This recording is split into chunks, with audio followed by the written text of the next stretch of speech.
Hi. Hola. Hi, here's Mr. Dozy. This is Michael Bradley. Hey, I'm Memphis. Hey. Hola. Hello. I'm here with soccer.com. Soccer.com. Soccer.com. And I'm talking with my friends soccer.com. See you soon. Hey guys, Josh from SoccerReviewsForYou.com, bringing you my review plus on-feet video of the Nike Mercurial Vapor 11 in the new Dark Lightning Pack colorway. Now inside the box along with the shoes they do include a string bag, which obviously has all the matching colors to the shoe, black bag, electric green Mercurial branding, and then the Paramount blue strings. And then of course you get the shoes themselves, which I have right here. Very good looking colorway of the Vapor 11. Of course, we're going to go over all of those details in today's video. We'll talk tech specs, performance features, take a look at the weight of the shoe, as well as take a look at how these things fit and feel on feet. So if you are interested in learning more about the Dark Lightning Pack Vapor 11, please stick around and watch the entire video. If you're interested in a pair of these for yourself, there'll be a little pop-up on screen, or you can click the very first link down below in the description of this video. That'll take you to the review page on my website, where you'll find buy it now links with exclusive SR4U coupon codes, where you'll be able to pick these up below their normal $230 retail price.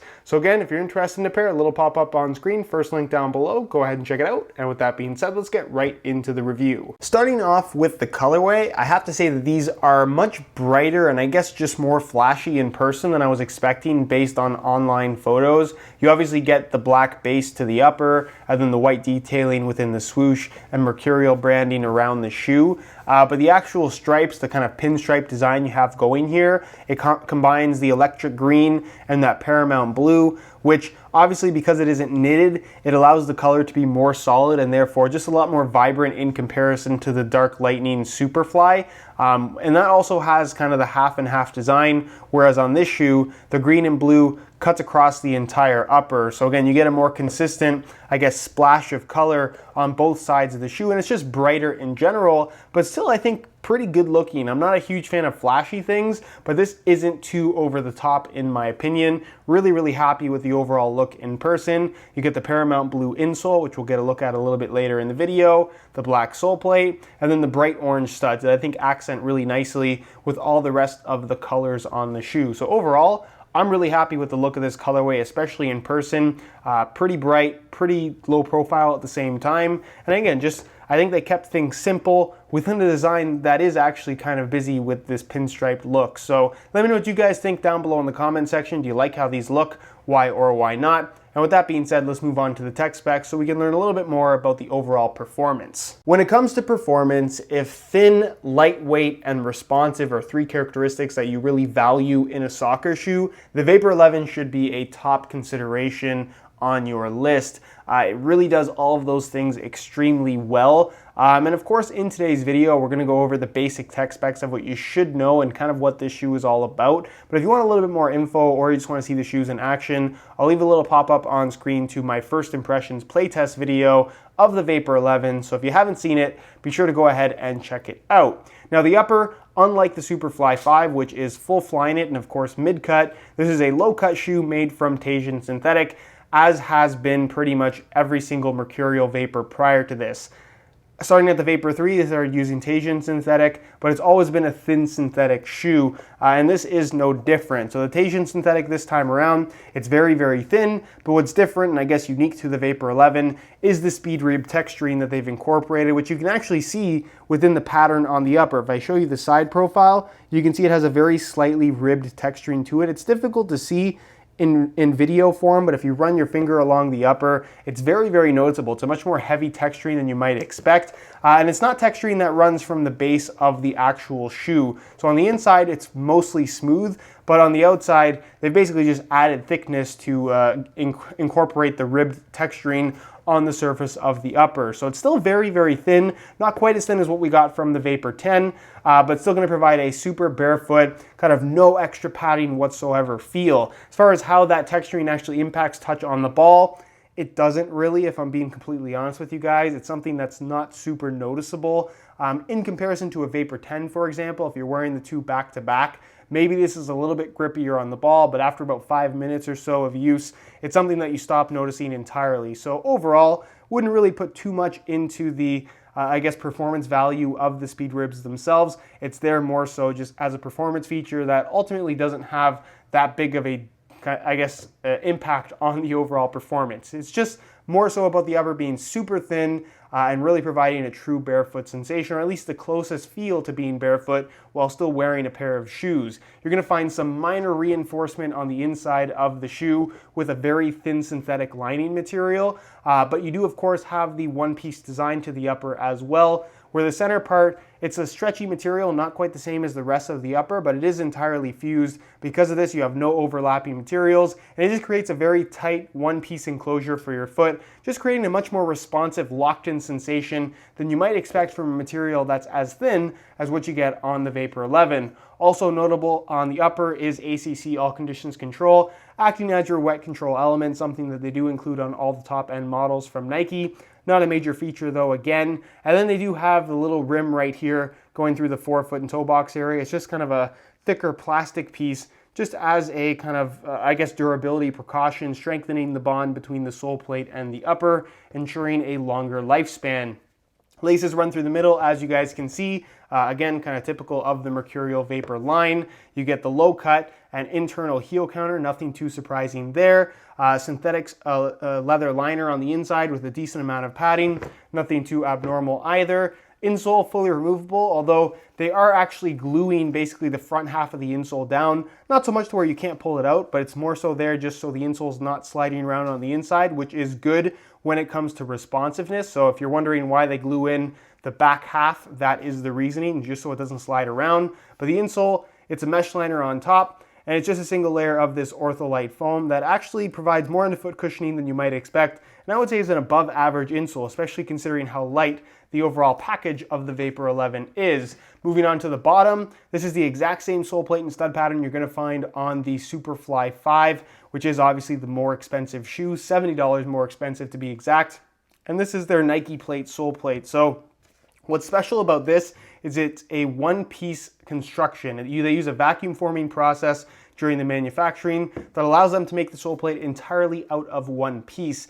which means that there's less layers, so it's going to be a little bit lighter, and it also allows them to anatomically shape the bottom of the sole plate. So instead of being completely flat, you have little kind of dips in the sole plate where your foot sits in the shoe a little bit more in the sole plate as opposed to directly on top. Because of this, you don't have that freedom for your foot to kind of slide on the surface of the sole plate when you're making those quick cuts and changes of direction. It kind of stays locked in. You have a little bit more of a connected sensation. And the difference that this actually makes, it's a very minor change that you'll get used to pretty quickly.